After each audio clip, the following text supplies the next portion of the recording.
It is hard for me to stomach the idea that Epstein is a boring and unimportant and dumb story, as Trump has said.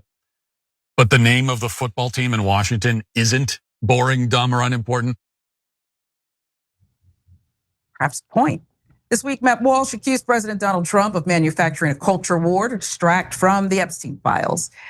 He's referring to Trump's insistence that the Washington Commanders revert to their old name of the Washington Redskins.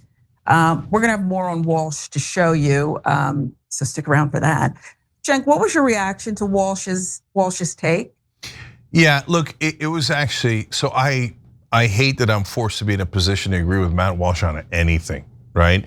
But what I take away from that is even Matt Walsh is like, Washington Commanders, bro, like that's the best distraction you have. Your top go-to squirrel was Washington Commanders. Come on, bro, come on. If you can't get it past Matt Walsh, you're not gonna get it past anyone.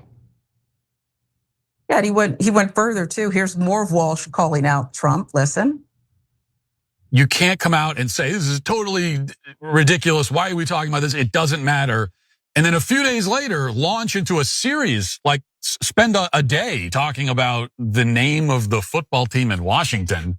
How in the world is that important enough to require the president of the United States to not only speak out about it, but to get involved actively? So that's important enough for that, but not the Epstein files? Like that doesn't make any sense.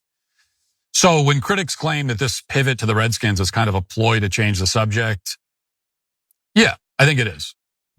Just being honest, and I know it's going to annoy some of you that I'm saying that, even though you know I'm right, it's going to annoy you because like, yeah, but be a team player. Don't we all know that? Of course, that's what he's doing, but don't say it out loud. That's a game I don't play. I'll be honest. I'll say out loud whatever I happen to think about a subject, and I'm not going to worry about. Well, we don't want to say that. So this all started Sunday night when Trump wrote this on Truth Social. The Washington whatevers should immediately change their name back to the Washington Redskins football team. There is a big clamoring for this. Likewise, the Cleveland Indians, one of the 6 original baseball teams with a storied past. Our great Indian people in massive numbers want this to happen. Their heritage and prestige is systematically being taken away from them. Times are different now than they were 3 or 4 years ago. We are a country of passion and common sense. Owners, get it done. He ends with that directive. So let's take a look at it. The massive numbers Donald Trump is talking about, people that want this to happen. Back in February 2020, Washingtonian reported that according to a survey from the University of Michigan and UC Berkeley, in a scientific survey of more than 1,000 Native Americans, roughly half of the participants said they were offended by the Redskins name. 65%, moreover, said they were offended by sports fans performing a tomahawk chop. 73% said they were offended by fans imitating Native American dances. Commanders owner Josh Harris told Fox News back in April that he has no intention to restore the former name, but now he might be forced to. Another Truth Social post, Trump warned of potential restrictions on the team if they don't fall in line. My statement on the Washington Redskins is totally blown up, but only in a very positive way. I may put a restriction on them that if they don't change the name back to the original Washington Redskins and get rid of the ridiculous moniker Washington Commanders, I won't make a deal for them to build a stadium in Washington. And he goes on to talk about the team being more valuable if that happens. Make Indians great again. MIGA, he ends the statement. Commanders want to build that new RFK football stadium at the site of DC's old stadium. However, it requires federal approval since the government owns that land. Trump stated previously he's in favor of the proposal initially, stating last month, if I can help them out, I would. Ultimately, the federal government controls that. But now comes with strings attached. Okay. Yeah, so I think a lot of his base supported him when he did these absurdities, as long as they believed he was fighting the elites. But now when he's protecting the elites, they can start seeing the absurdities too. And they're starting to get a little annoyed and insulted by it. Like, oh, so you think we're schmucks? and that, you're gonna start some sort of culture war over the name Redskins, and we're all gonna get distracted and forget about Epstein. And it's not happening. Although I will say, obviously it is happening for some.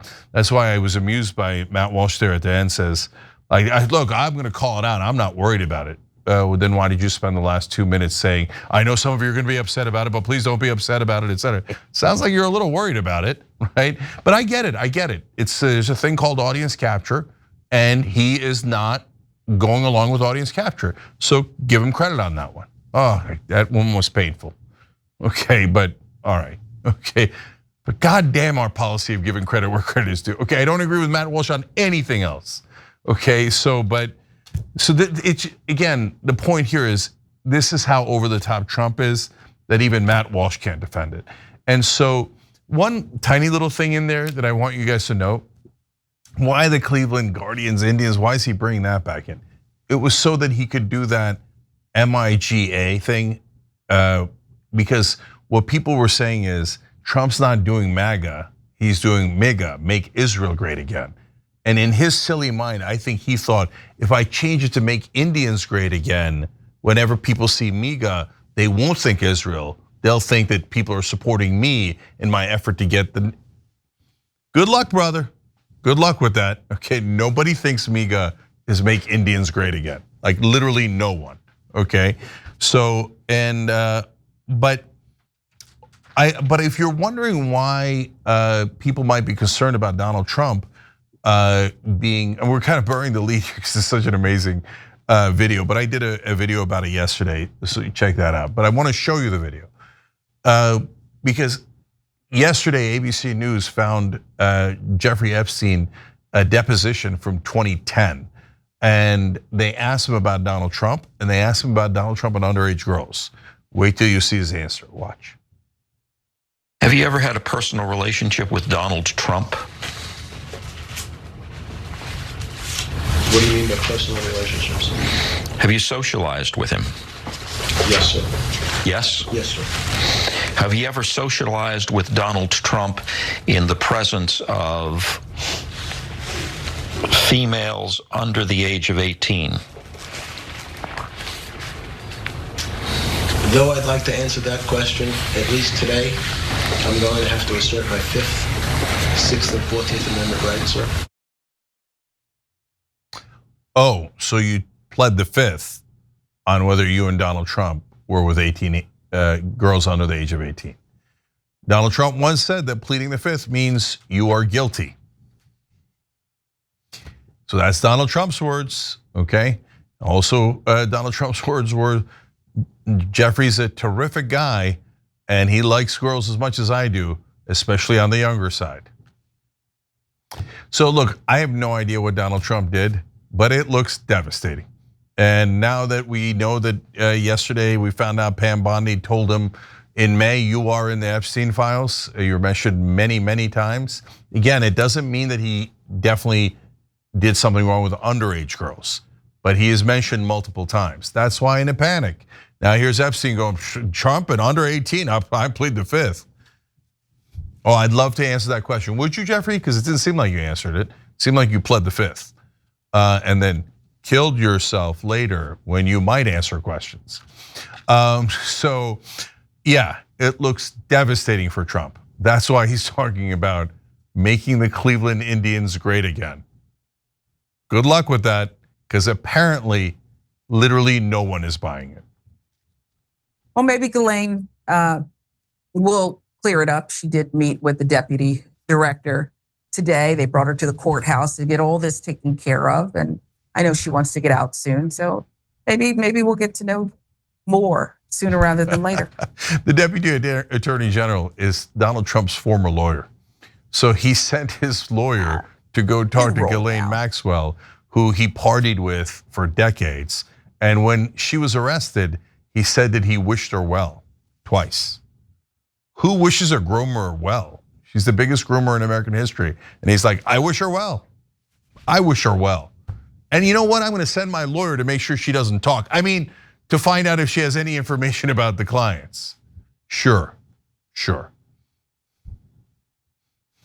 Well, maybe the estate will turn over the book the drawing, the 50th birthday book. They said they'll cooperate. We'll see. Yeah. Every time you ring the bell below, an angel gets his wings. Totally not true, but it does keep you updated on our live shows.